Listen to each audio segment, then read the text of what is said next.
Hello friends, welcome to our channel. और आज हम बात करते हैं इन्फोसिस के बारे में, जिसमें यहाँ पे 27 पॉइंट की बढ़त दिखाते हुए स्टॉक जो है इसने लेटेस्ट क्लोजिंग दी है 1570 पे। क्या ये स्टॉक ने यहाँ पे बॉटम बना लिया है और यहाँ से एक रिवर्सल है या फिर यहाँ से जस्ट एक पुल बैक है, उसके बारे में भी हम डिस्कस करने वाले हैं। कंपनी जो है लार्ज कैप कंपनी है, मार्केट कैपिटल है इसका 6,46,819 करोड़ का। पीई रेशियो 29.25 है, जो कि सेक्टर पीई के आसपास ही है, जो 29.52 पे है। कंपनी के फाइनेंशियल्स भी हम देख लेते हैं। तो देखिए, कंपनी का ईयर ऑन ईयर बेसिस पे अगर हम टोटल रेवेन्यू देखते हैं तो बहुत अच्छी यहाँ पे इंप्रूवमेंट नजर आ रही है। कंपनी का जो टोटल रेवेन्यू है FY 2022 में बढ़कर अभी हो गया है 1,23,936 करोड़ का। EBITDA भी बढ़कर हो गया है 33,786 करोड़। नेट इनकम भी बढ़कर हो गया है 22,110 करोड़ और उसी के साथ EPS भी बढ़ते हुए 52.40 हो गया है। अब यहाँ पे हम क्वार्टरली जो रिजल्ट्स है वो भी एक बार देख लेते हैं। तो देखिए, यहाँ पे क्वार्टरली रिजल्ट्स में जिस तरीके की यहाँ पे इंप्रूवमेंट थी, दिसंबर क्वार्टर तक 32,379 करोड़ का इनका टोटल रेवेन्यू था, लेकिन इस बार का ये जो यहाँ पे टोटल रेवेन्यू है ये तो बढ़ते हुए 32,913 करोड़ तो हो गया, लेकिन यहाँ पे जो EBITDA है यहाँ पे देखिए घटत होगी 8,483 करोड़ की, जबकि पिछले क्वार्टर में ये था 8,895 करोड़ का। यहाँ पे नेट इनकम जो है ये भी घटते हुए 5,686 हो गया और EPS भी घटते हुए 13.56 हो गया। ओवरऑल अगर हम देखते हैं तो रिजल्ट जो है इतने बुरे नहीं है, लेकिन जिस तरीके की मार्केट एक्सपेक्टेशन है कि हर क्वार्टरली रिजल्ट में यहाँ पे देखिए कितना अच्छा ग्रोथ यहाँ पे दिखाई दिया है, तो वैसा ग्रोथ तो यहाँ पे इतना नजर नहीं आया। उसी के साथ इनका जो EBITDA, उसी के साथ नेट इनकम है, ये यहाँ पे मार्केट के जो पिछले क्वार्टर के एक्सपेक्टेशन थे उससे थोड़े कम आए हैं और उसी की वजह से यहाँ पे जो स्टॉक है इसमें गिरावट दिखाई दे रही है। अब यहाँ पे शेयर होल्डिंग पैटर्न की बात करें तो देखिए 13.11% की प्रमोटर की होल्डिंग है, प्रमोटर का कोई प्लेज नहीं है।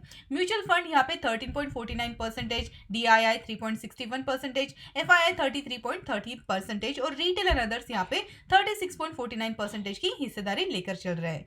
अब देखिए, म्यूचुअल फंड की अगर हम यहाँ पे शेयर होल्डिंग की बात करें तो दिसंबर क्वार्टर से अभी मार्च क्वार्टर में उन्होंने बढ़ाकर कर दिया है 13.49, जबकि पिछली बार यहाँ पे 12.79% था। उसी के साथ DII ने भी अपनी जो यहाँ पे पोजीशन है बढ़ाकर कर दी है 3.61, जबकि पिछली बार 3.51% थे और उसी के साथ फॉरेन इंस्टीट्यूशन इन्होंने भी 33.17 से अपनी जो पोजीशन है ये बढ़ाकर कर दी है 33.30 के आसपास। मतलब यहाँ पे म्यूचुअल फंड, DII और फॉरेन इंस्टीट्यूशन ने अपनी हिस्सेदारी थोड़ी बहुत बढ़ाते हुए इस क्वार्टर में नजर आए हैं। अब यहाँ पे सबसे पहले हम बात करते हैं निफ्टी IT के बारे में। तो देखिए, यहाँ पे जिस तरीके का निफ्टी IT का चार्ट दिखाई दे रहा है, यहाँ पे मैंने एक सपोर्ट ट्रेंड लाइन बना के रखी है, जहाँ पे निफ्टी IT इंडेक्स जो है यहाँ पे बहुत अच्छा सपोर्ट लेते हुए बाउंस दे रहा था। इसने यहाँ पे हाई भी बनाए थे, लेकिन नेक्स्ट जो हाई बनाए हैं ये यहाँ पे रेजिस्टेंस का काम कर रहा था। जो इसके पहले जो हाई बनाया था उसको ये क्रॉस नहीं कर पाया। मतलब देखिए, ये जो आप रेजिस्टेंस देख रहे हैं एग्जैक्टली उसी के आसपास से यहाँ पे राउंडिंग टॉप फॉर्मेशन बनाते हुए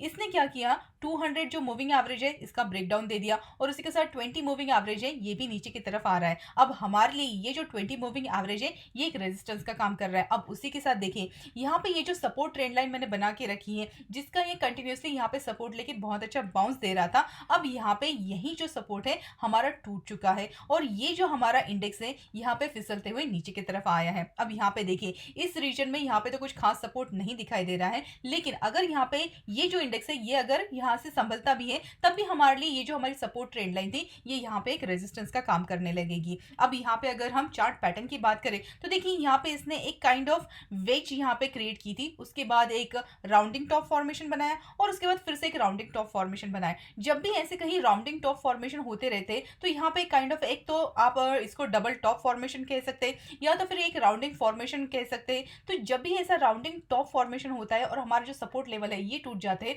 तो वो इंडेक्स रहे या फिर स्टॉक रहे वहां पे बियरिश मोमेंटम रहता है। और जैसे कि आप देख रहे हैं यहाँ पे सपोर्ट हमारा टूट गया है और इसके बाद जो नेक्स्ट हमारा इंडेक्स का जो सपोर्ट है वो आता है 28,000 के आसपास, क्योंकि यहाँ पे इसने थोड़ा बहुत कंसोलिडेशन किया था और उसके बाद बहुत अच्छी यहाँ पे रैली दिखाई दी थी। तो ये तो हो गई निफ्टी IT की बात, जो कि यहाँ पे थोड़ी बहुत बेयरिश दिखाई दे रही है। तो देखिए, अभी हम बात करते हैं इन्फोसिस के बारे में, जहां पे मैंने इसका वीकली चार्ट ओपन किया है। चार्ट पे जैसे कि आप देख रहे हैं ये जो स्टॉक है इसने यहाँ पे लोज बनाए थे 542 के 30 मार्च 20 के आसपास और उसके बाद बहुत बढ़िया यहाँ पे रैली हमें दिखाई दी है। यहाँ पे अगर हम हाई की अगर बात करें तो ऑलमोस्ट 1952 का यहाँ पे टॉप बनाया। अब देखिए, यहाँ पे जो टॉप बनाया उसके बाद इसने यहाँ पे कंसोलिडेशन किया, फिर से यहाँ पे अप मूव दिया, लेकिन हमारा ये जो यहाँ पे 52 वीक हाई था इसको ये क्रॉस नहीं कर पाया।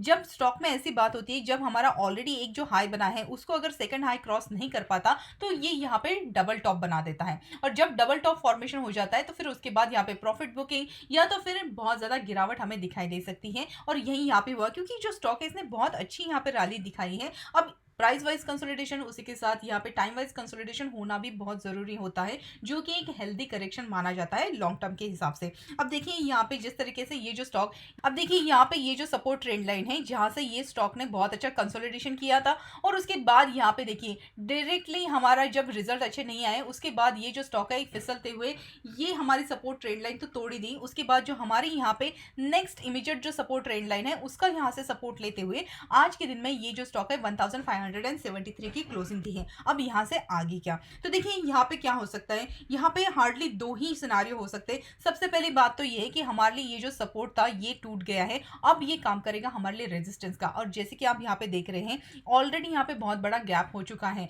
तो मार्केट जो होता है वो सबसे पहले एक तो ये गैप जो है ये इसको फिल आउट कर देता है, और जैसे ही यहाँ पे फिल आउट करेगा तो देखिए एक तो पहली बात तो यहाँ पे एक गैप क्रिएट हो गई है, उसी के साथ हमारे लिए ये जो 20 मूविंग एवरेज है ये भी यहाँ पे एक रेजिस्टेंस यानी कि सेलिंग प्रेशर क्रिएट करते हुए नजर आ रहा है। तो अगर ये स्टॉक यहाँ पे जो हमारा यहाँ पे सपोर्ट है जिसके लेवल है 1522 के आसपास के, अगर ये यहाँ पे सस्टेन करता है तो यहाँ से एक पुल बैक देते हुए हमारा ये जो गैप फिलिंग है ये गैप फिलिंग हो सकती है। और यहाँ पे जैसे गैप फिलिंग हो जाएगी तो उसके बाद देखिए जो 20 मूविंग एवरेज है फिर से हमारे लिए एक रेजिस्टेंस का काम करने लगेगा, और हो सकता है यहाँ पे अगर सेलिंग प्रेशर क्रिएट होता है तो ये जो स्टॉक है फिर से यहाँ पे गिरावट दिखाई दे सकती है, और ये फिर से हमारा जो सपोर्ट ट्रेंड लाइन थी जो कि अभी रेजिस्टेंस बन गई फिर से इसके नीचे फिसलते हुए हमें नीचे के लेवल दिखा सकता है। उसका रीजन देखिए, तो देखिए चार्ट पैटर्न की अगर हम यहाँ पे बात करते हैं तो इसने ऑलरेडी यहाँ पे डबल टॉप फॉर्मेशन कर दिया है, जो कि यहाँ पे काइंड ऑफ एम पैटर्न यहाँ पे क्रिएट करता है। इसका जो हमारा सपोर्ट था यानी कि नेकलाइन थी इसका ब्रेकडाउन हो चुका है, तो यहाँ से एक रीटेस्ट हो सकता है जो कि एक पुल बैक देगा।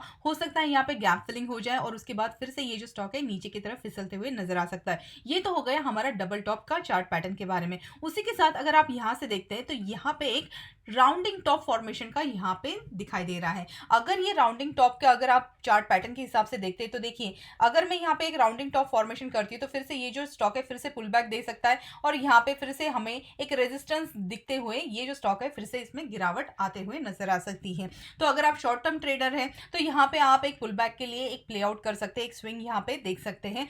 अगर ये जो स्टॉक है आने वाले सेशन में ये जो हमारी ट्रेंड लाइन है 1518 के लेवल अगर ये ब्रेक कर देती है तो उसके बाद यहाँ पे जो नेक्स्ट हमारा सपोर्ट रहेगा वो रहेगा 1317 का, क्योंकि यहाँ पे जो स्टॉक है इसने थोड़ा बहुत कंसोलिडेशन किया है तो ये हमें एक सपोर्ट के जैसे एक्ट करते हुए नजर आ सकता है। लेकिन हमारे लिए ये जो सपोर्ट है बहुत इंपॉर्टेंट लेवल है, अगर ये टूट गए तो ही उसके बाद हम इस जो सपोर्ट है इसके बारे में सोच सकेंगे। अब यहाँ पे सबसे पहले तो बात है ये अगर पुल बैक देता है तो हमें देखना है कि अगर ये यहाँ पे सस्टेन करता है तो बहुत अच्छी बात है, क्योंकि हमारे लिए ये जो 20 मूविंग एवरेज है अगर इसका भी ये यहाँ पे सस्टेन करने लगता है तो ही उसके बाद हम यहाँ पे अप मूव के बारे में सोचेंगे। लेकिन अगर यहाँ पे फिर से एक रेजिस्टेंस आता है तो उसके बाद फिर से यहाँ पे सेलिंग प्रेशर के साथ ये जो स्टॉक है नीचे गिरते हुए नजर आ सकता है।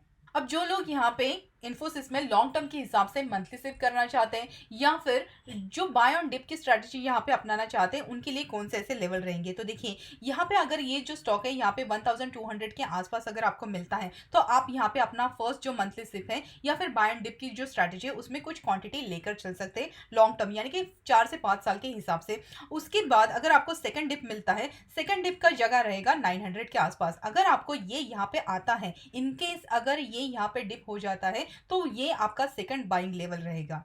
और जिन लोगों ने ऑलरेडी ये जो स्टॉक अपने पोर्टफोलियो में होल्ड किया है वो लोग ये जो लेवल्स है इन लेवल्स का जरूर ध्यान रखिएगा। अगर यहाँ पे आपको पुल बैक मिलता है और उसके बाद ये स्टॉक अगर यहाँ से रेजिस्टेंस दिखाने लगता है और उसके बाद कोई रेड कैंडल अगर यहाँ पे बन जाती है तो इसका मतलब ये जो स्टॉक है फिर से यहाँ पे नीचे की तरफ फिसल सकता है। तो इसीलिए अगर ये रेजिस्टेंस के आसपास आता है और उसके बाद रेड कैंडल बनाता है तो आप अपनी पोजीशन को उसके हिसाब से मैनेज कर सकते हैं। तो आई होप ये वीडियो आपको अच्छा लगा होगा। अगर ये वीडियो पसंद आया है तो हमें कमेंट सेक्शन में जरूर बताइएगा। अगर चैनल पे फर्स्ट टाइम है तो चैनल को सब्सक्राइब करके बेल आइकन दबाना मत भूलिएगा, और मिलते हैं अगले वीडियो में। Thank you so much.